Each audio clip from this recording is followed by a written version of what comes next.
Dan pemirsa, kita akan kembali menuju ke MK. Kita akan melihat bagaimana jalannya sidang putusan gugatan terkait batas maksimal usia. Sudah kembali terhubung bersama kami ada dua orang narasumber, yakni M. Kodari dan juga M. Tri Andika selaku analis politik. Kita akan menuju ke Mas Kodari yang pertama. Ini kita akan membahas bagaimana di Pilpres tahun 2024 ini syarat akan isu usia. Yang pertama batas usia minimum dan batas usia maksimum. Padahal di Pilpres sebelumnya ini belum pernah terjadi. Bagaimana tanggapan Anda, Mas Kodari? Ya, pertama memang karena saya kira sekarang ini kan dunia sudah agak bergeser ya. Fenomena-fenomena tokoh politik atau pimpinan usia muda itu jauh lebih banyak kan dibandingkan dengan sebelumnya. Saya melihat ini sebagai sebuah akumulasi atau puncak gunung es lah dari fenomena yang terjadi di daerah, tanpa disadari bahwa sekarang di daerah itu, di kabupaten kota, di provinsi, ada banyak kepala daerah dengan usia muda. Dan rasa-rasanya apa yang terjadi di daerah itu kemudian pelan-pelan dia memunculkan semacam katakanlah desakan atau dorongan kepada penjabatan pada pimpinan di tingkat nasional begitu. Yang kedua, kesadaran mengenai jumlah pemilih yang berusia muda itu kayaknya baru belakangan ini ya. Itu kan kita menyadari bahwa ternyata yang berusia di bawah 40 itu pemilih kita itu mayoritas 52%. Dan tentunya para partai politik, para calon presiden juga menyadari bahwa penting sekali untuk bisa mendapatkan dukungan dari kalangan usia muda ini. Di sisi yang lain juga ada kebutuhan-kebutuhan untuk mencari solusi bagi adanya bagi adanya titik temu, misalnya di Koalisi Indonesia Maju, dia untuk bisa menjadi titik tengah bagi kepentingan berbagai macam partai politik. Golkar mengajukan calon si A, ya, kemudian Partai Amanat Nasional mengajukan calon E, Partai PBB mengajukan calon Y, gitu. Itu kan memerlukan sebuah titik temu gitu. Tetapi apapun itu kembali lagi bahwa kita bicara mengenai faktor usia, ya boleh-boleh saja untuk diajukan permohonan atau gugatan, ya tidak ada halangan. Nah, lebih besar lagi konteksnya adalah konteks tadi pertarungan politik. Kalau yang bicara mengenai faktor usia ambang, kalau bicara usia muda sebetulnya sudah ada gugatan-gugatan sejenis ya di tingkat kabupaten kota, tingkat provinsi sudah pernah terjadi sebetulnya. Walaupun kalau usia batas atas memang baru kali ini betul-betul terjadi ini. Kalau batas bawah itu ke MK itu sudah terjadi di tingkat kabupaten kota dan gubernur. Itu sudah pernah digugat juga itu. Tetapi kalau untuk yang batas atas memang rasanya baru kali ini terjadi. Itu yang saya catat sejauh ini. Iya. Kalau menurut Anda seperti apa, Mas Andika, mengenai batas atas ini yang baru pertama kali dilakukan gugatan hingga ke tingkat MK? Ya, saya melihat kalau gugatan batas atas itu lebih kental muatan subjektifnya gitu ya. Apalagi dikaitkan dengan terkait dengan kesehatan, kemudian dan kemampuan. Ya, sekarang terkait dengan kesehatan tidak lagi selalu linear dengan usia. Yang muda pun juga banyak yang sakit-sakitan. Yang tua pun juga masih banyak yang sangat prima gitu ya. Ya, itu satu. Yang kedua, kalau kita lihat dari negara-negara demokrasi besar, India, Amerika, tadi Bang Kodari juga sudah sampaikan, Joe Biden 80 tahun, kemudian tadi Lula Brazil 77 tahun, Mahathir 90 tahun gitu ya. Dan itu semua kan menunjukkan bahwa di negara-negara tetangga dan demokrasi memberikan ruang yang cukup luas terkait dengan usia gitu. Dan secara prinsip memang tidak boleh ada pembatasan tersebut kalau saya melihatnya ya. Kalau kita memang patokannya adalah prinsip-prinsip demokrasi, karena pembatasan bagaimanapun adalah bentuk dari diskriminasi yang bertentangan dengan prinsip demokrasi itu sendiri. Tetapi memang ini menjadi pembelajaran penting bagi parpol di Indonesia, bahwa saat ini masyarakat memiliki kesadaran yang cukup luas, literasi yang cukup luas terkait dengan kepemimpinan nasional. Ekspektasi publik terkait dengan kepemimpinan nasional itu evolving, berubah gitu ya, dan berkembang terkait dengan usia, kapasitas, kemampuan, dan ini harus direspon secara serius oleh parpol sebagai instrumen penting dalam pengambilan kebijakan di DPR gitu. Dan supaya tidak gerasa gerusu lagi seperti hari ini gitu ya, mendiskusikan tentang usia tidak dalam konteks menjelang pemilu yang nuansa politisnya itu lebih besar dibandingkan nuansa objektifnya gitu. Tapi tentunya MK tidak bisa melarang apabila ada seseorang yang ingin mengajukan gugatan jika waktunya memang berdekatan dengan Pilpres. Ya, MK tidak bisa melarang dan itu adalah hak konstitusional warga ya. Tetapi kenapa ada warga yang menggugat di tengah waktu-waktu seperti ini?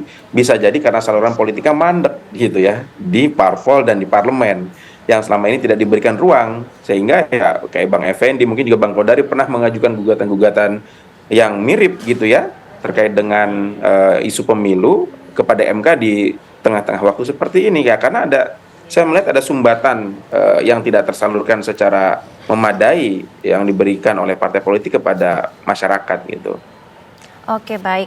Kemudian mengenai pasangan ini yakni Prabowo dan juga Gibran, di mana usianya ini terlampau jauh, yang satu termuda, yang satu ini capresnya tertua. Ini sangat beda sekali dengan dua paslon lainnya dan mungkin jarang terjadi. Apa yang membuat pertimbangan cawapresnya jauh lebih muda dibandingkan capresnya? Dimana kalau sebelum-sebelumnya justru cawapresnya ini cenderung lebih senior dibandingkan capresnya. Menurut Anda seperti apa? Bang Kodari terlebih dahulu. Kalau saya melihat pada dasarnya sebetulnya semua calon presiden itu mempertimbangkan dua kriteria. Yang pertama itu adalah elektabilitas, yang kedua penerimaan dari anggota koalisi. Nah, penerimaan dari anggota koalisi dalam konteks Pak Prabowo ini lebih besar dibandingkan dengan misalnya Ibu Mega, ya PDI Perjuangan.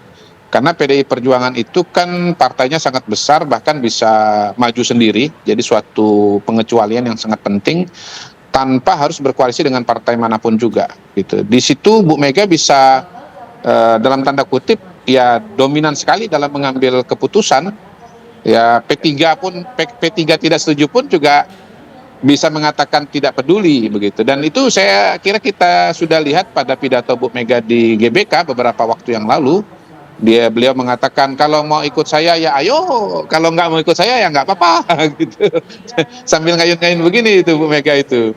Dan itu tercermin dalam kemarin pengumuman calon wakil presiden dengan sangat-sangat jelas. Mulai dari semua kalimat dalam pengantar Bu Mega itu pakai kata saya, tidak menyebut kita, tidak menyebut kami, begitu ya, tidak menyebut koalisi, dan kebetulan juga PDI Perjuangan selama ini menolak istilah koalisi ya, karena itu dianggap terminologi parlementer begitu. Kemudian terakhir itu kan kata kuncinya Bu Mega mengatakan dengan ini maka calon wakil presiden PDI Perjuangan adalah Mahfud MD, kan begitu. Nggak disebut tuh partai politik yang lain.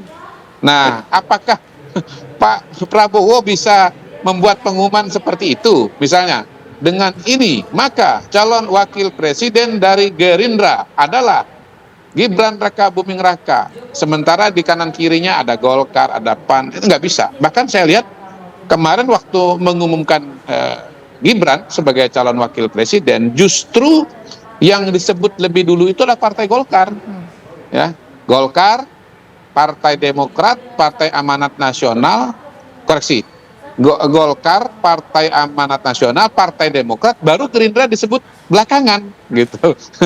Itu kan untuk paling tidak sebagian mencerminkan sebuah kesadaran mental bahwa ya saya ini nggak bisa maju sendiri, tetapi harus dengan yang lain begitu. Jadi saya kira nomor satu itu adalah penerimaan dari koalisi partai politik, itu penting banget, karena kalau nggak disetujui oleh koalisi maka kemudian ya tidak tanda tangan dan tidak bisa berangkat. Kayak nasibnya Pak Mahfud MD tahun 2019 kan terpaksa mendadak diganti dengan Pak Ma'ruf Amin.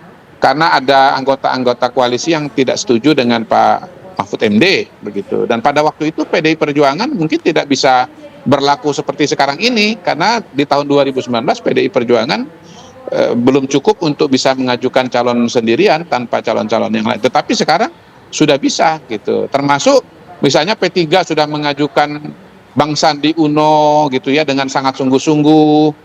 Bang Sandinya sendiri juga sudah transformasi dari Gerindra menjadi P3, tapi ternyata kan pilihannya bukan kepada Sandiaga Uno begitu. Jadi nomor satu itu. Yang kedua, kita bicara elektabilitas. Nah, kalau bicara elektabilitas hampir-hampir itu sangat dipengaruhi oleh posisi calon presidennya. Kalau presidennya sudah sangat populer, dia menjem aja, udah nggak ngeliat lagi itu. Contohnya Pak SBY tahun 2009. Siapa Budiono waktu itu? Berapa hasil Mas surveinya? Kodari, kita Nggak tahan ada. sejenak. Kita akan lihat bersama-sama terlebih dahulu. Kita kembali ke MK karena sidang putusan sudah dimulai. Nama saya Nang Swindro yang mulia, kuasa hukum dari perkara 102. Mohon izin bicara sebentar sebelum dibacakan terkait dengan putusan perkara 102 yang mulia. Ya, apa yang mau disampaikan? Baik, terima kasih kesempatannya yang mulia. Terkait dengan apa yang ingin kami sampaikan adalah bahwa setelah kita ketahui bersama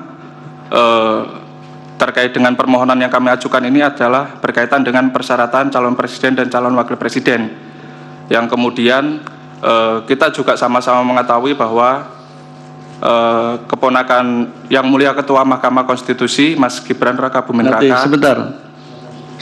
Dengarkan putusan dulu ya. Sebentar saja yang mulia. Lah. Karena ini berkaitan dengan Nanti bisa benturan kepentingan yang mulia. Jadi kami mohon yang mulia. tunggu pembacaan putusan ya. Dengarkan dulu. Ya. Baik yang mulia, terima kasih. Kalau sidang putusan begini ini nggak ada interupsi. Ya.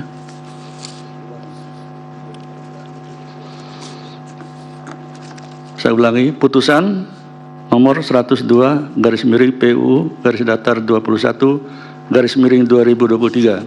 Demi keadilan berdasarkan ketuhanan yang Maha Esa, Mahkamah Konstitusi Republik Indonesia yang mengadili perkara konstitusi pada tingkat pertama dan terakhir menjatuhkan putusan dalam perkara pengujian Undang-Undang Nomor 7 Tahun 2017 tentang pemilihan umum terhadap Undang-Undang Dasar Negara Republik Indonesia tahun 1945 yang diajukan oleh 1. Rio Saputro S.A. sebagai pemohon 1, 2. Wiwit Arianto S.A. sebagai pemohon 2, 3. Rahayu Fatika Sari S.H. sebagai pemohon 3. Para pemohon dalam hal ini diwakili oleh Halim Yeverson, Rambe S.H. dan kawan-kawan. Membaca permohonan para pemohon, mendengar keterangan para pemohon, memeriksa bukti-bukti para pemohon, duduk perkara dan seterusnya dianggap dibacakan. Pertimbangan hukum kewenangan Mahkamah 3.1, 3.2 dianggap dibacakan. Mahkamah berwenang mengadili permohonan para pemohon.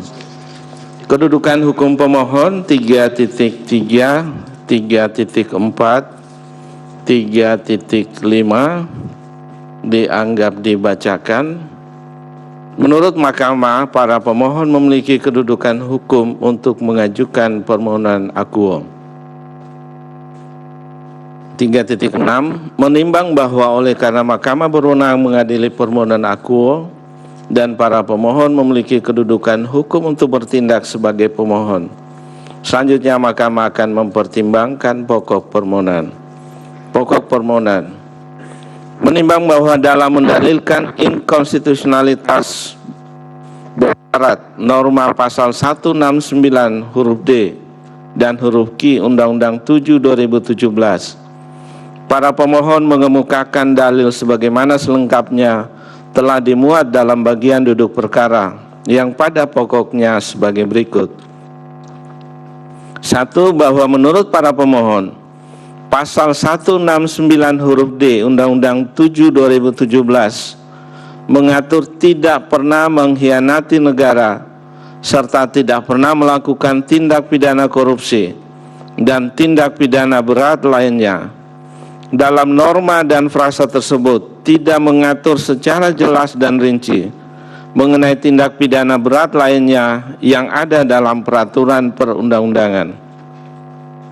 2. Bahwa menurut para pemohon, Pasal 169 huruf D Undang-Undang 7 2007 yang klausul tidak pernah mengkhianati negara serta tidak pernah melakukan tindak pidana korupsi dan tindak pidana berat lainnya.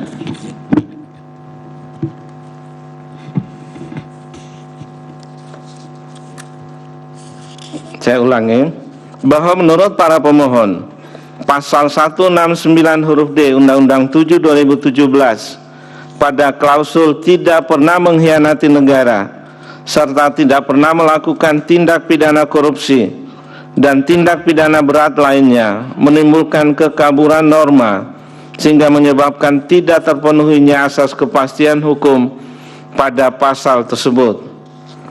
Bahwa menurut para pemohon, Pasal 169 huruf D Undang-Undang 7 2017 telah terbukti bertentangan dengan Pasal 7A, Pasal 28D ayat 1, Pasal 28G ayat 1 dan ayat 2, serta Pasal 28I ayat 1, ayat 4 dan ayat 5 UUD 1945. Bahwa menurut para pemohon, persyaratan calon presiden dan calon wakil presiden bertentangan dengan Pasal 6 ayat 1, Pasal 28D ayat 1, Pasal 28I ayat 4 dan ayat 5 UUD 1945 setidaknya bersifat potensial yang menurut penalaran yang wajar dapat dipastikan akan terjadi dan merugikan hak konstitusional serta hak asasi para pemohon untuk memiliki presiden dan wakil presiden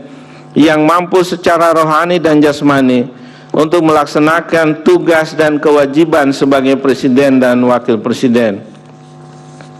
Bahwa menurut para pemohon, apabila tidak ada batasan usia maksimal dan dari syarat calon presiden dan calon wakil presiden serta presiden dan wakil presiden terpilih berusia lebih dari 70 tahun dengan kesehatan yang sudah menurun dan tidak produktif menjalankan kinerjanya sehingga mengakibatkan hak asasi manusia dalam pembangunan bangsa dan negara, maka seluruh warga negara Indonesia termasuk para pemohon mengalami kerugian konstitusional setidaknya bersifat potensial yang menurut penalaran yang wajar dapat dipastikan akan terjadi.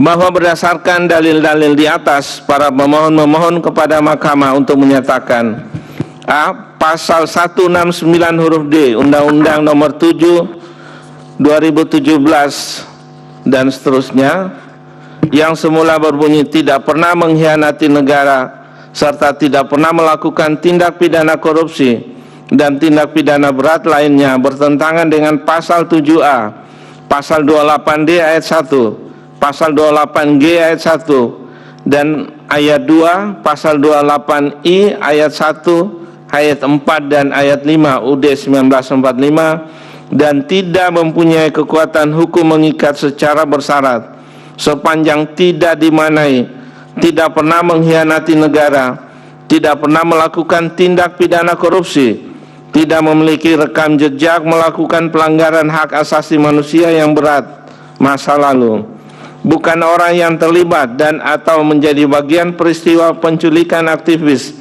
pada tahun 1998, bukan orang yang terlibat dan atau pelaku penghilangan orang secara paksa, tidak pernah melakukan tindak pidana genosida, bukan orang yang terlibat dan atau pelaku kejahatan terhadap kemanusiaan dan tindakan yang anti demokrasi serta tindak pidana berat lainnya.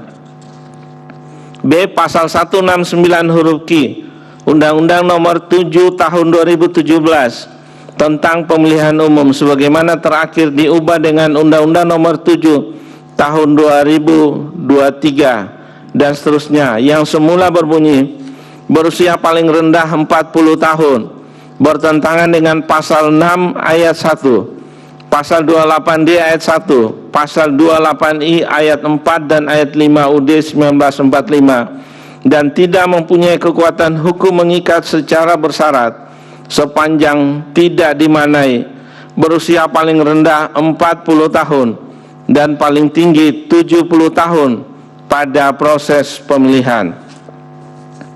Menimbang bahwa untuk membuktikan dalil permohonannya, para pemohon telah mengajukan alat bukti surat atau tulisan yang diberi tanda bukti P1 sampai dengan bukti P18 sebagaimana selengkapnya dimuat dalam bagian duduk perkara. Menimbang bahwa oleh karena permohonan akuo telah jelas, Mahkamah berpendapat tidak terdapat urgensi maupun kebutuhan untuk mendengar keterangan pihak-pihak sebagaimana dimaksud dalam pasal 54 Undang-Undang MK. Menimbang bahwa terhadap perkara akuo terdapat 3 pengajuan permohonan untuk menjadi pihak terkait yang masing-masing diajukan oleh pertama Rizal Koirur Rozikin dan Julham Effendi melalui permohonan bertanggal 29 September 2023. Kedua, Yudi Rijali Muslim dan Asmir Kasaragi melalui permohonan bertanggal 1 Oktober 2023. Serta yang ketiga, Muacim Jakatapa melalui permohonan bertanggal 3 Oktober 2023. Atas permohonan menjadi pihak terkait tersebut, Mahkamah menyatakan permohonan demikian tidak dapat diterima mengingat pemeriksaan atas perkara akuo sudah dianggap cukup oleh Mahkamah dan akan segera diputuskan. Menimbang bahwa setelah Mahkamah membaca dan memeriksa dengan saksama permohonan para pemohon dan bukti-bukti yang diajukan, masalah konstitusionalitas norma yang dimohonkan oleh para pemohon adalah pemaknaan terhadap norma pasal 169 huruf D dan huruf Q Undang-Undang 7 2017 yang menurut para pemohon bertentangan dengan UUD 1945 secara bersyarat dan tidak memiliki kekuatan hukum mengikat sebagaimana termaktub dalam petitum permohonan akuo.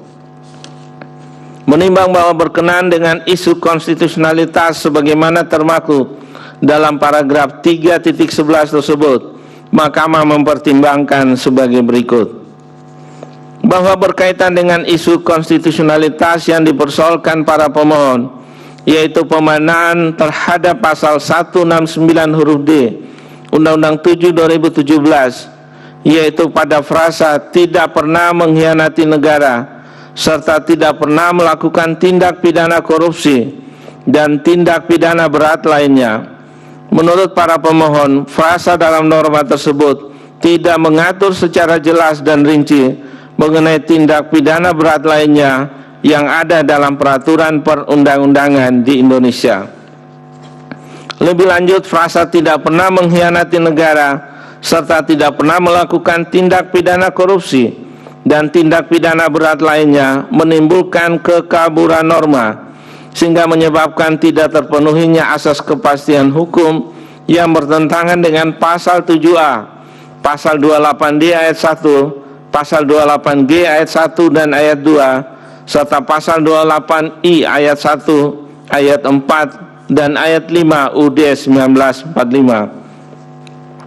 Terhadap dalil para pemohon tersebut, Mahkamah mempertimbangkan bahwa dalil akuo tidak dapat dilepaskan dari esensi yang terkandung di dalam norma pasal 169 huruf D Undang-Undang 7 2017 secara keseluruhan, di mana norma pasal tersebut secara lengkap mengatur syarat calon presiden dan wakil presiden yang harus memenuhi larangan tidak pernah mengkhianati negara serta tidak pernah melakukan tindak pidana korupsi dan tindak pidana berat lainnya. Meskipun dalam petitum para pemohon menghendaki adanya perluasan makna ketentuan norma pasal 169 huruf D Undang-Undang 7 2017 dengan menambahkan frasa tidak memiliki rekam jejak melakukan pelanggaran hak asasi manusia yang berat masa lalu, bukan orang yang terlibat dan atau menjadi bagian peristiwa penculikan aktivis pada tahun 1998, bukan orang yang terlibat dan atau pelaku penghilangan orang secara paksa, tidak pernah melakukan tindak pidana genosida, bukan orang yang terlibat dan atau pelaku kejahatan terhadap kemanusiaan dan tindakan yang anti demokrasi. Maka hal ini di samping menjadikan pemenuhan norma pasal 169 huruf D Undang-Undang 7 2017 menjadi redundansi yang berdampak pada adanya pengulangan makna yang memiliki kecenderungan adanya keraguan-raguan dan juga justru dapat mempersempit cakupan dasar norma yang secara natural terdapat dalam pasal 169 huruf D Undang-Undang 7 2017 dimaksud.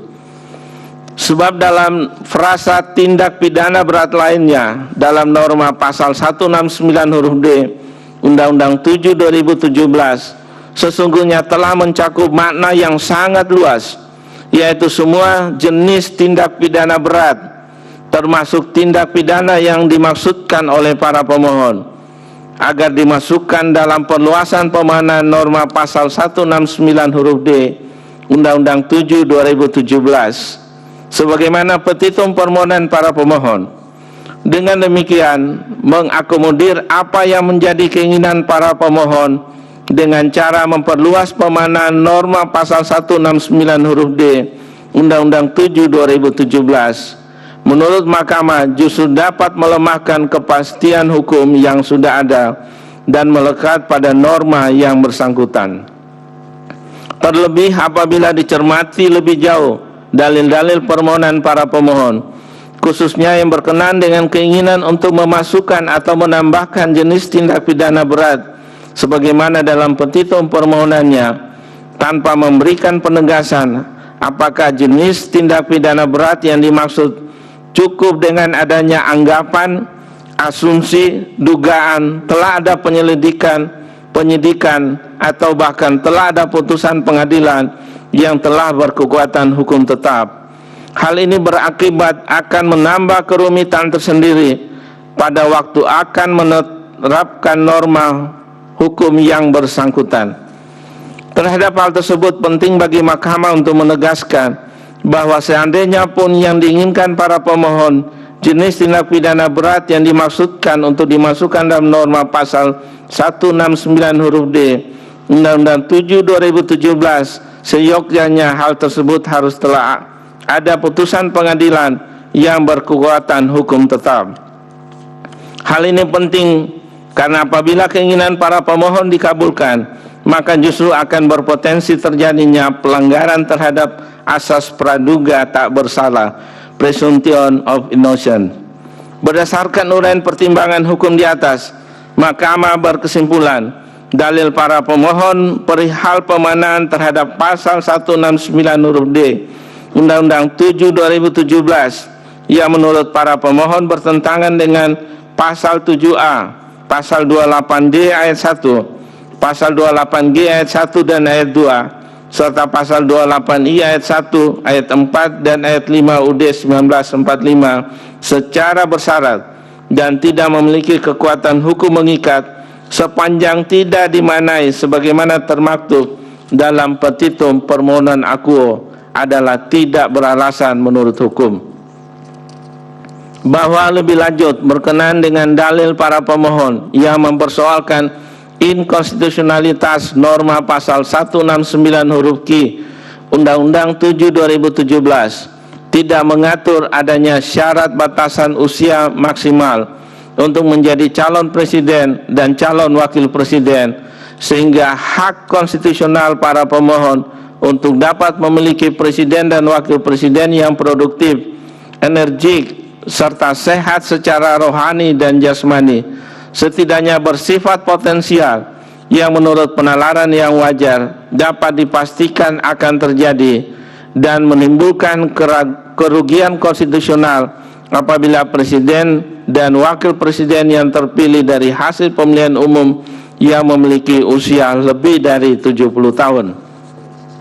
Terhadap dalil para pemohon tersebut, sebelum Mahkamah mempertimbangkan lebih jauh permohonan para pemohon akuo, terlebih dahulu Mahkamah mempertimbangkan berkaitan dengan objek dalam permohonan akuo adalah pengujian norma pasal 169 huruf Q Undang-Undang 7 2017 yang tidak berbeda dengan objek permohonan dalam perkara nomor 90/PU dan seterusnya 2003, di mana terhadap pasal 169 huruf Q Undang-Undang 7 2017, Mahkamah telah menyatakan pendiriannya sebagaimana dimaksud dalam amar putusan Mahkamah Konstitusi nomor 90 dan seterusnya 2013 bertanggal 16 Oktober 2023 yang menyatakan 1, 2, 3 dianggap dibacakan.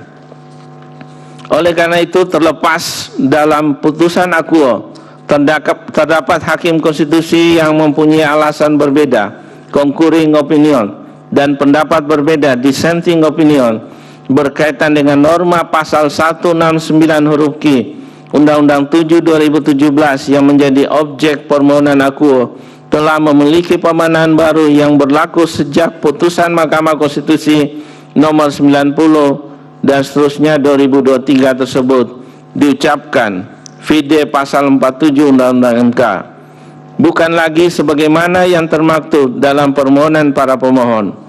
Dengan demikian, terlepas permohonan akuo memenuhi ketentuan pasal 60 Undang-Undang MK dan pasal 78 Peraturan Mahkamah Konstitusi nomor 2 tahun 2021 tentang tata beracara dalam perkara pengujian undang-undang atau tidak, dalil para pemohon berkaitan dengan pengujian inkonstitusionalitas norma pasal 169 huruf Q Undang-Undang 7 2017 adalah telah kehilangan objek. Menimbang bahwa terhadap hal-hal lain dalam permohonan akuo tidak dipertimbangkan lebih lanjut karena dinilai tidak ada relevansinya. Konklusi, berdasarkan penilaian atas fakta dan hukum tersebut di atas, Mahkamah berkesimpulan: 1. Mahkamah berwenang mengadili permohonan para pemohon. 2. Para pemohon memiliki kedudukan hukum untuk mengajukan permohonan akuo. 3. Pokok permohonan para pemohon sepanjang pengujian norma pasal 169 huruf D Undang-Undang 7 2017 adalah tidak beralasan menurut hukum. 4. Pokok permohonan para pemohon sepanjang pengujian norma pasal 169 huruf Q Undang-Undang 7 2017 adalah kehilangan objek. Berdasarkan Undang-Undang Dasar Negara Republik Indonesia tahun 1945 dan seterusnya, amar putusan mengadili: 1. Menyatakan permohonan para pemohon sepanjang pengujian norma pasal 169 huruf Q Undang-Undang 7 2017 tidak dapat diterima. 2. Menolak permohonan para pemohon untuk selain dan selebihnya.